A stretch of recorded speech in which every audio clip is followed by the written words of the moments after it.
Ngayon, may exciting update tayo mula sa Department of Science and Technology Metals Industry Research and Development Center o mas kilala bilang DOST-MIRDC.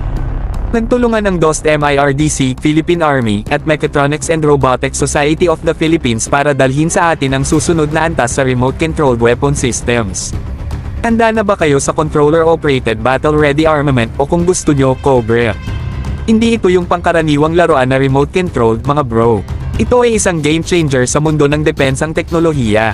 Kumpara sa nakaraan nito, ang DOST Philippine Navy BUHAWI project, umaabot ng ibang antas ang Cobra.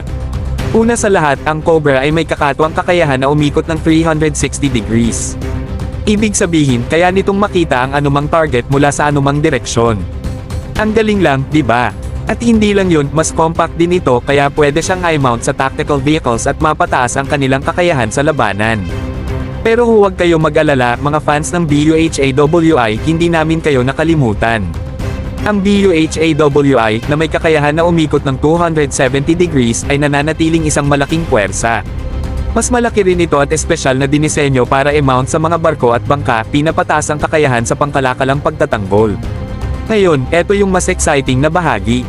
Ang DOST ay kasalukuyang naghahanap ng mga magagaling na tao at dekalidad na materyales para tumulong sa installation, programming, at integration ng Cobra control system.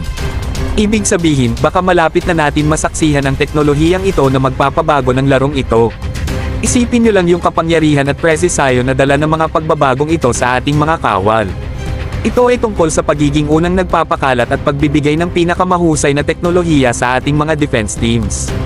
At sa Cobra at BUHAWI, ang Pilipinas ay nangunguna sa pagka-inobatibo.